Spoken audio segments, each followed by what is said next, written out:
In this module, let's take a look at material which uses the sounds of words themselves to be funny. For example, Rowan Atkinson's use of the word wibble in Blackadder. When we're kids, we think the funniest word in the world is poo. Deep down, we never really lose this side of our sense of humour. As a comedy writer, you can tap into this childish side of your audience's brain. Use just plain silly words from time to time, or words that make interesting sounds when you say them. Ronnie Barker was a master at creating sketches that played with the English language itself to get laughs. You score a lot of points with an audience if you write something linguistically complex from time to time that also sounds hard to learn for the actor. Use funny character names. Take a leaf out of Charles Dickens' book. Why call a character Smith when you can call him Chuzzlewit? Think of the huge number of laughs that Ben Elton and Richard Curtis got in Blackadder simply by calling one of their characters Darling. If you're feeling really inventive, use words that rhyme with each other. Here's an example of that kind of writing from an episode of my Channel 4 series Pets. The central characters are discussing two demonic monsters who happen to have rather silly names which rhyme with each other.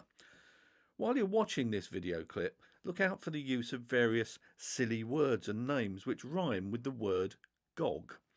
The sketch also uses some elements of repetition and escalation, which we looked at earlier, and the punchline at the end is an example of confounded expectation.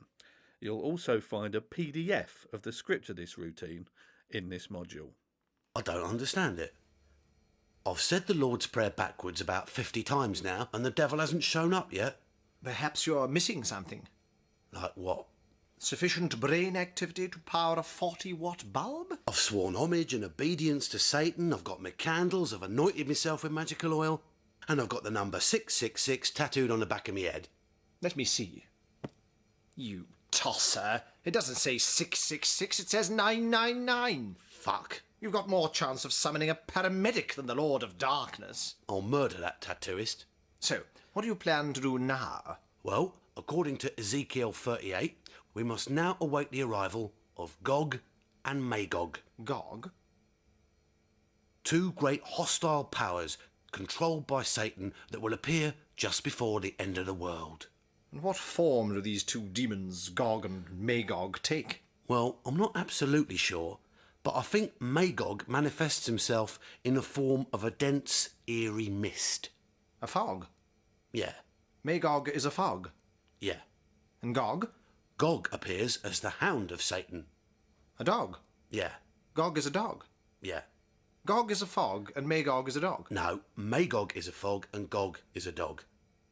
Revelation verse 103. In later rabbinic literature, Gog is also identified as the sow of Beelzebub. In other words, a hog. Yeah, Gog is a hog. yeah. But you said Gog was a dog. Is Gog a hog or a dog? Now I'm confused. Magog is a fog, and Gog is either a hog or a dog. And where do these accursed creatures live? Clapham. So when do you expect the devil to turn up? Should be any minute now.